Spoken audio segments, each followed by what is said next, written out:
자, 오늘도 금주의 속회 예배의 말씀을 나누도록 하겠습니다. 오늘 우리에게 주신 하나님 말씀은 요한계시록 2장 18절부터 29절까지의 말씀입니다. 여러분과 제가 한 목소리로 다 같이 읽겠습니다. 두아디라 교회의 사자에게 편지하라. 그 눈이 불꽃 같고 그 발이 빛난 주석과 같은 하나님의 아들이 이르시되 내가 네 사업과 사랑과 믿음과 섬김과 인내를 아노니 내 나중 행위가 처음 것보다 많도다. 그러나 네게 책망할 일이 있노라. 자칭 선지자라 하는 여자 이세벨을 내가 용납함이니 그가 내 종들을 가르쳐 꿰어 행음하게 하고 우상의 제물을 먹게 하는도다. 또 내가 그에게 회개할 기회를 주었으되 자기의 음행을 회개하고자 하지 아니하는도다. 볼지어다 내가 그를 침상에 던질 터이요 또 그와 더불어 간음하는 자들도 만일 그의 행위를 회개하지 아니하면 큰 환난 가운데에 던지고 또 내가 사망으로 그의 자녀를 죽이리니 모든 교회가 나는 사람의 뜻과 마음을 살피는 자인 줄 알지라. 내가 너희 각 사람의 행위대로 갚아주리라. 두아디라에 남아있어 이 교훈을 받지 아니하고 소위 사탄의 깊은 것을 알지 못하는 너희에게 말하노니 다른 짐으로 너희에게 지울 것은 없노라. 다만 너희에게 있는 것을 내가 올 때까지 굳게 잡으라. 이기는 자와 끝까지 내 일을 지키는 그에게 만국을 다스리는 권세를 주리니 그가 철장을 가지고 그들을 다스려 질그릇 깨뜨리는 것과 같이 하리라.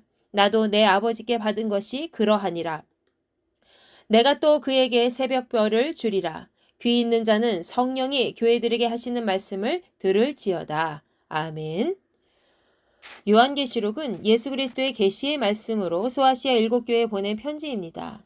예수께서는 소아시아 7교회들을 향하여 모든 열방의 교회들이 기록된 모든 말씀대로 지키며 살아갈 것을 당부하셨죠. 즉 요한계시록에 등장하고 있는 소아시아 7교회들은 모두 예수께서 다시 오실 그때까지 있게 될 모든 교회의 모형을 나타내고 있는 것입니다. 바로 예수님의 이 계시는 장차 있게 될 세상의 종말을 앞두고 각 교회와 모든 믿는 자들이 사탄의 미혹에 맞서서 자기 신앙을 잘 지켜갈 수 있도록 인도하고 있는 예언서이자 묵시록이라고 볼 수가 있습니다.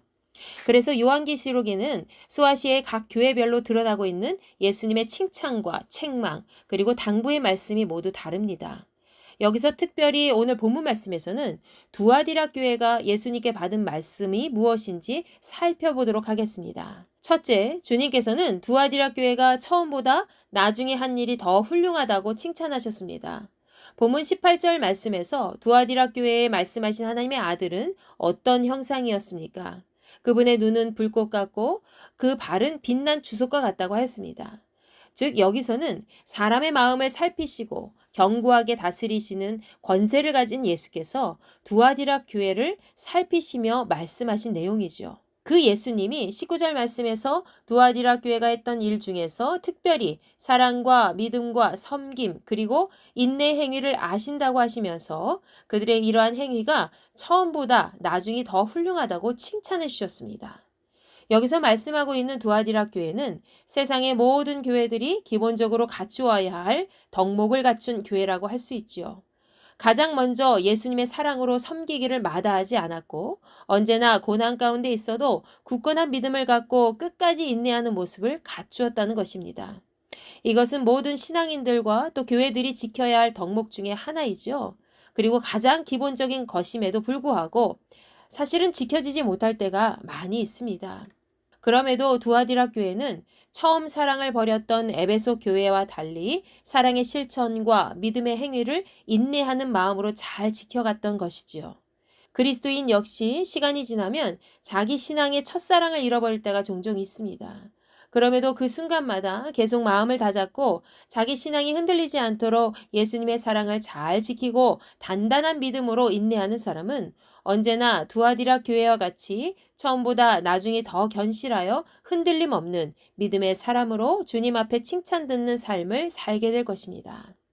두 번째로 두아디라 교회는 교회 내에서 자칭 선지자라 하면서 성도들을 미혹시키는 이세벨을 용납했다고 책망을 들었습니다. 이세벨은 구약시대 아합의 아내로 이 바알 숭배를 하면서 하나님을 믿지 않는 자들을 핍박했던 사람이었습니다. 그런데 이 사람과 같은 이름을 가진 거짓 선지자가 바로 두아디라 교회 내에 있었다는 것이죠. 그 안에서 믿음의 사람들을 미혹하고 선동하여 간음하게 만들고 또 우상의 재물을 먹게 하였다는 것입니다. 주께서 분명히 그에게 회개할 기회를 주셨음에도 불구하고 그 여자는 자기의 죄를 돌이키지 않았다고 기록되어 있습니다. 결국 예수께서는 본문 22절과 23절 말씀에서 그를 침상에 던지시고 그와 함께 간음한 자도 회개하지 않을 경우에는 큰 환난 가운데 던지시고 그들의 자녀들까지도 죽이겠다고 말씀하셨습니다. 주께서 이같이 엄한 징벌을 말씀하신 이유는 예수님이 모든 사람의 생각과 마음의 깊은 곳까지 살피시는 분이라는 것을 모든 교회가 알도록 하기 위한 것이지요. 두아디라 교회는 늘 믿음을 신실하게 지켰던 자들이었음에도 이세벨이라는 거짓 선지자의 유혹에 빠져서 다른 신들을 섬기는 악한 행위, 곧 믿음 생활에 간음을 한 것입니다. 주께서 회개할 기회를 주시고 죄로부터 돌아설 수 있도록 인도해 주셨음에도 불구하고 그들이 그 기회를 놓치고 스스로 무덤을 판 것과 같은 것이죠. 이 같은 행위는 엄격한 배교 행위이고 또 하나님 앞에서 하나님의 자녀이기를 포기한 행위입니다. 주께서는 분명히 그들이 행한 대로 갚을 것이라 말씀하셨습니다. 하나님의 백성은 그 자신이 하나님의 성정인 것을 날마다 기억해야 합니다. 우리는 언제나 주께서 거하시는 거룩한 성전이 되어서 죄악에서 멀리 떠난 순결한 주의 자녀로 끝까지 자기 믿음을 지켜야 합니다. 그것이 거룩하신 하나님의 자녀로 끝까지 승리하는 삶이지요. 세 번째로 예수께서는 다시 오실 그때까지 그들이 본래 갖고 있던 처음의 것들을 굳게 붙잡으라고 당부해 말씀을 하셨습니다. 예수께서는 두아디라 교회가 이세벨이라는 악한 자가 교회 내에 있어도 그를 허용하고 그에게 미혹되어 주님을 떠나는 음란죄를 범했다고 책망하셨지만 그럼에도 두아디라 교회를 사랑해 주셔서 주께서 다시 오실 때까지 그들에게 있던 것들을 굳게 잡으라고 말씀하셨습니다. 두아디라 교회가 끝까지 붙잡고 있었던 것은 무엇입니까? 이미 본문 19절 말씀에 언급된 대로 하나님을 사랑하고 이웃을 사랑하는 마음, 그리고 하나님 말씀을 믿는 마음, 형제와 이웃을 향한 섬김, 모든 것을 참고 견디는 인내의 행위입니다.